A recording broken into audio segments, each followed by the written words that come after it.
And the media will not tell you about these, but these together constitute the 600 pages of an FBI file on somebody named Frank Marshall Davis. We had gotten these documents, this file, over 4 years ago.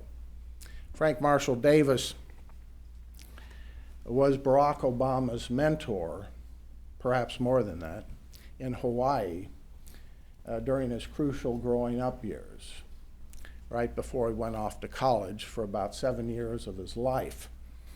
This file, we got this from the FBI, showed that this individual, Frank Marshall Davis, had been under FBI surveillance for 19 years.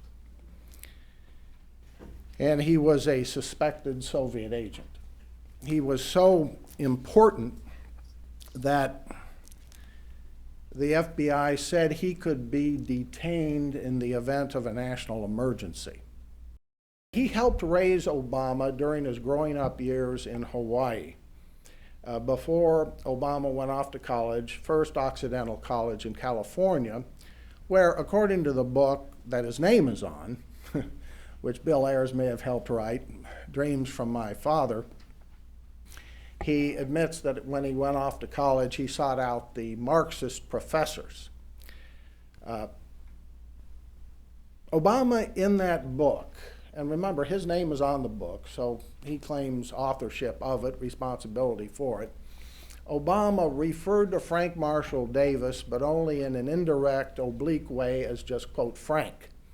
There were 22 references by name to this Frank, who's described as a poet, a writer, somebody who gave Obama advice on college, on growing up, and how to conduct himself. Race relations was another thing that Frank talked to Obama about. Now, 4 years ago, early in 2008, we at Accuracy in Media exposed the fact that Frank was indeed Frank Marshall Davis. Obama's relationship with Davis has never been investigated by the major media to this day, 4 years later. Suffice it to say that we have a president, we have somebody in the Oval Office who could not pass a basic background check from the FBI.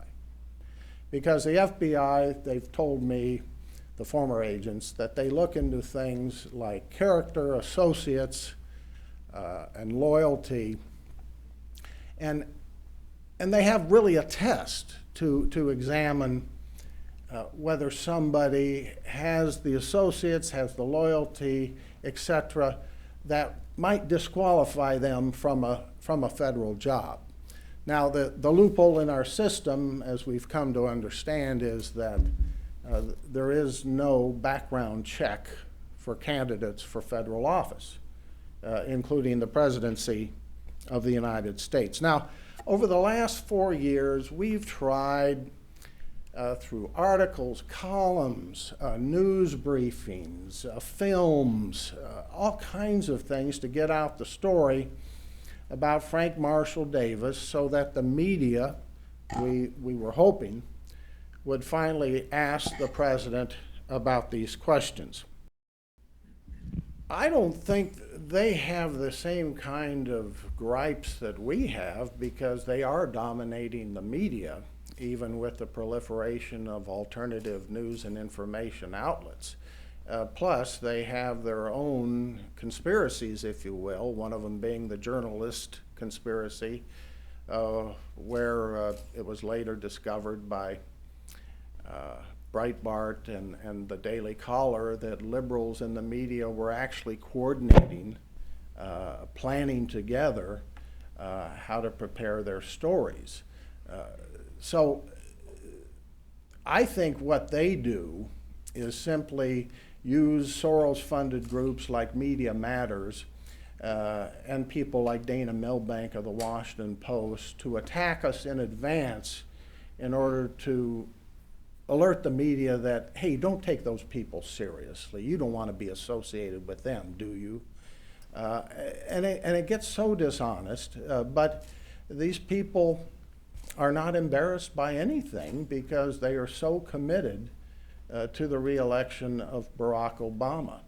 It's an extraordinary situation that I've never seen this intense. We've always known about liberal media bias, but not to this extent, where they go out of their way to attack anybody who brings forth the facts about their favored candidate.